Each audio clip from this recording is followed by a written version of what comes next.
All right, guys. Small block Ford's ready for the run stand. We did do a video, but I'm going to work on editing right out of battery. I pretty much camera died right at the point where we were doing push throttling, which we did a small video about that last week.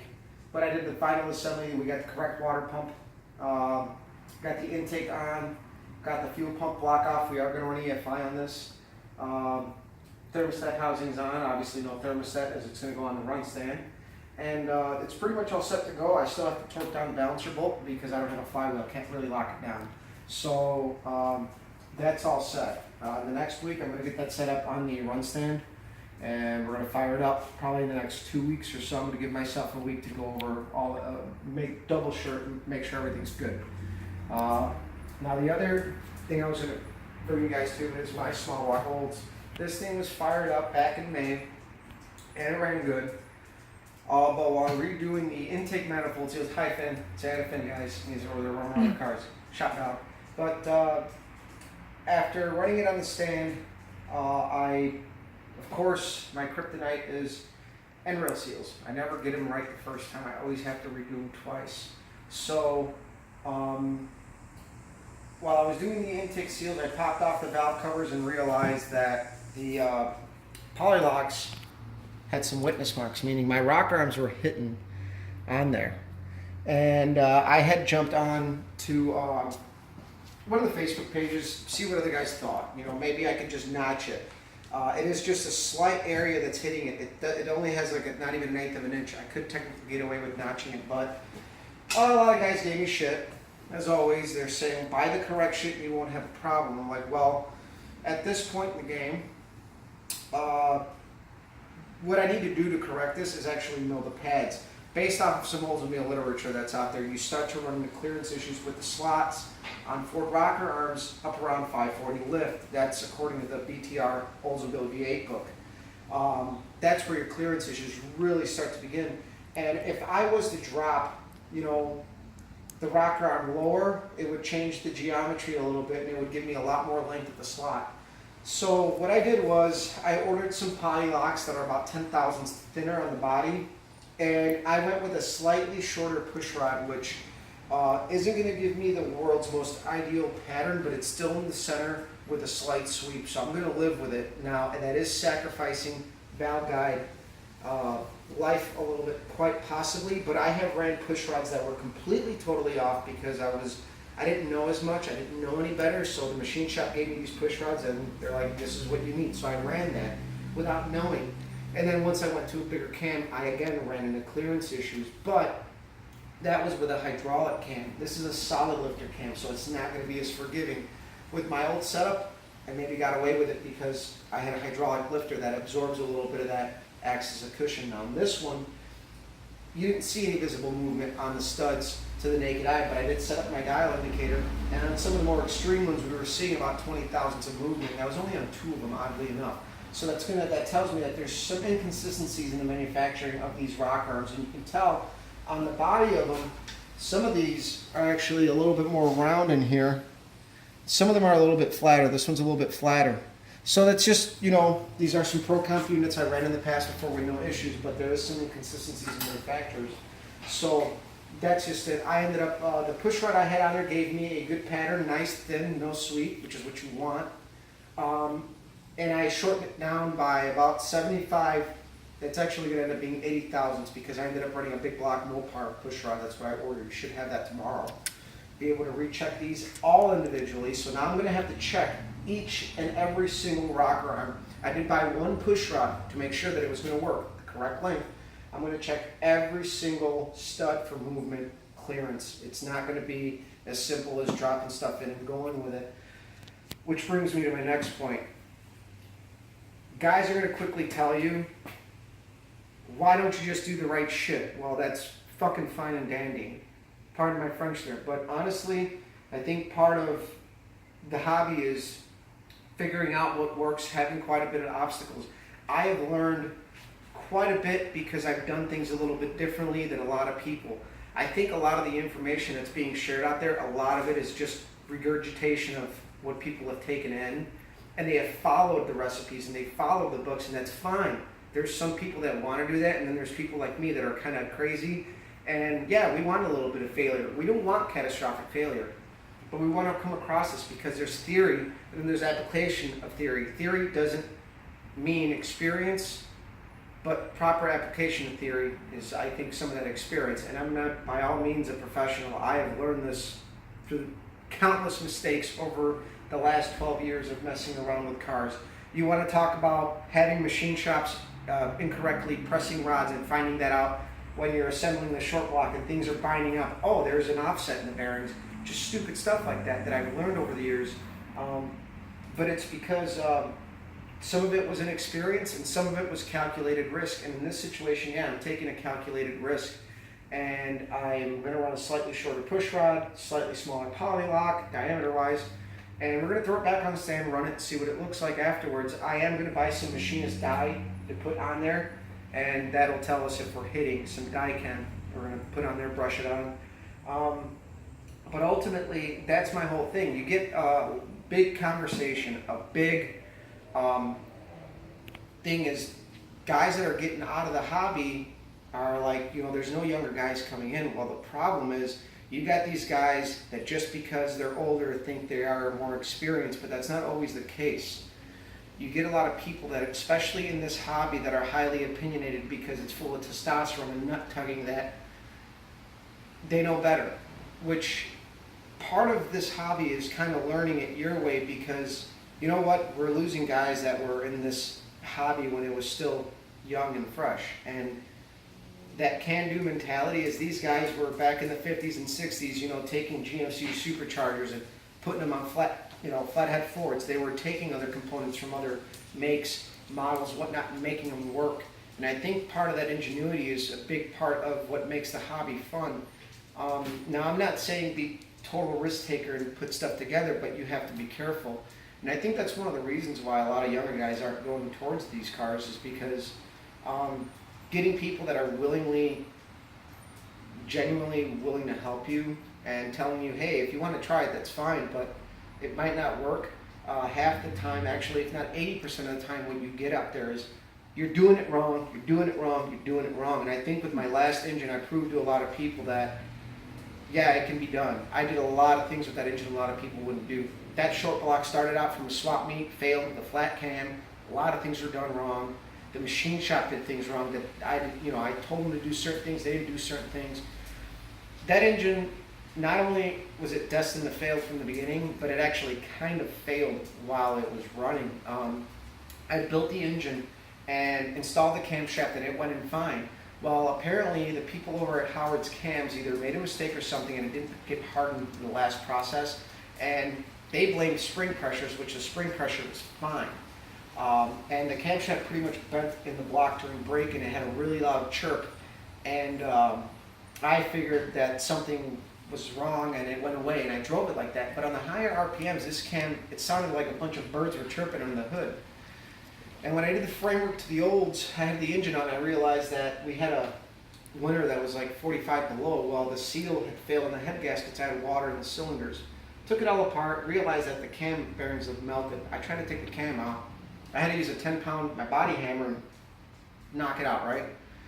Well, we cleaned up the block. John over at Rocket Racing, after hours said, bring it by, we'll put new cam bearings in it. He checked it out. He's like, cool, put new cam bearings in, bought a Lunati cam. I ran that engine for 3 seasons, absolutely no problems. And that just goes to show you just got to be careful, pay attention to detail. You can make some of these, take some of these calculated risks, but do realize that you do have to constantly check things and make sure everything's right. I have a checklist that's a mile long before I go to the track. I pull the valve covers off, I check my timing, I nut and bolt a lot of the safety items in the car, control arms. I pull the wheels off, I check the brakes, make sure there's no leaks. I've had wheel cylinders go out the day before I go to the track. I've had carburetors to crack the day before we go to the track. So my whole thing is, to guys that are going to come into the hobby, is have some thick skin and just go with it, because one of the biggest things is just going for it and learning. I've never been afraid to fail. The only time you fail is if you don't learn. And it might be hard and you might spend a couple of dollars, but guess what? That leads to experience. And to me, there hasn't been one dime wasted on this car, even though we've had our failures and our ups and downs. And we may not be the fastest, but on our way there, I've learned a lot. I've been able to help people through my experience.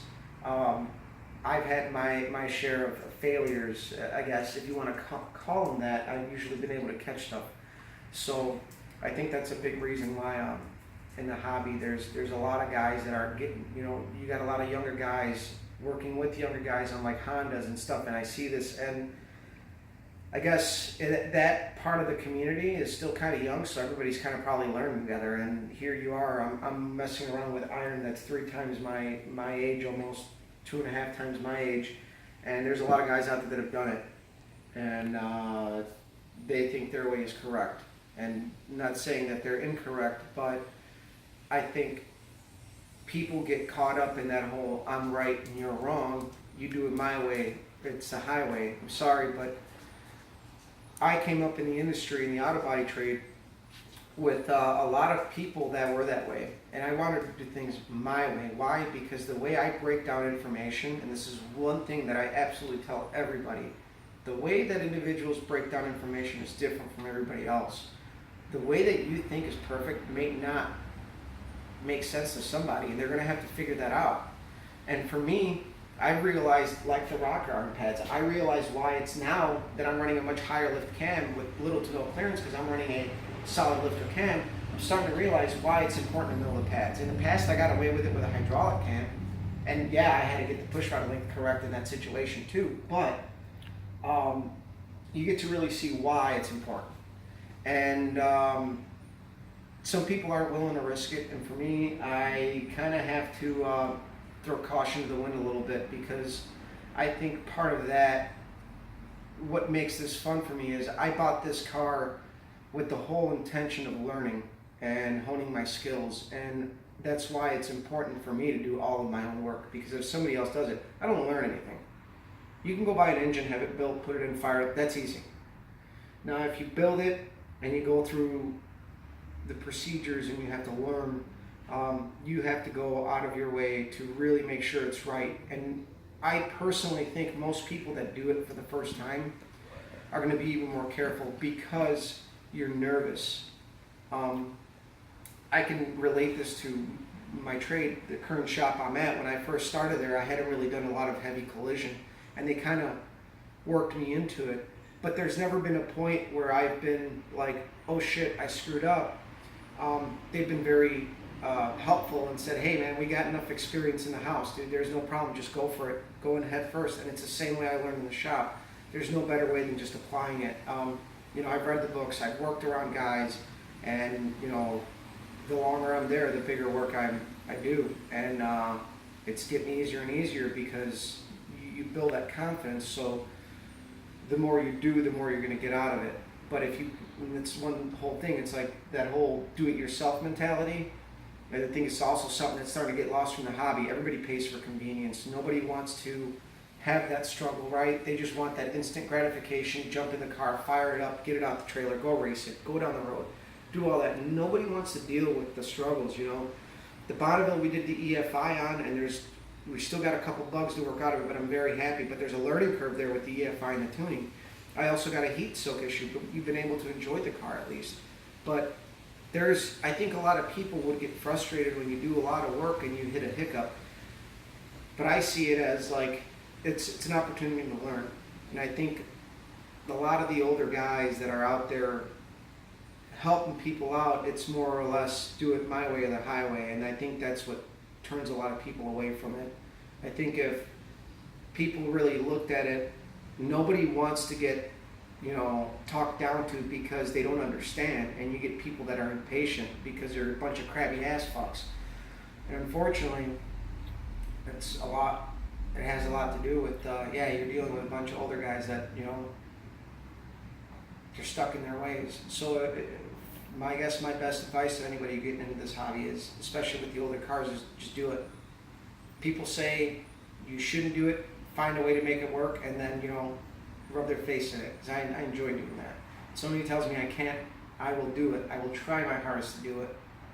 make it work my way, and tell them, hey, I made it work. And it's always fun because there's many ways of doing this. This isn't the most advanced technology here. There's a lot of forgiving here. You just have to be smart and careful about it, and hopefully this works out for me. And if not, then guess what? I got to pull the cylinder heads off, and I got to go with, I know what works, which is going to be milling the pads. But for now, we're going to try to make it work. Hopefully it does. The last time I ran it with the checker, we're good. So guys, let me know what you think. This is something that I really think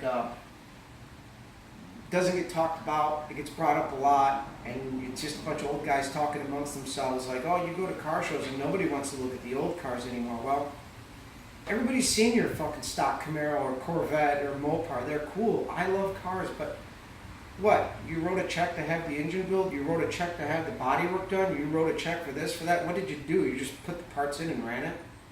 What can I talk to you about? For me, that's my biggest turn-off going to car shows.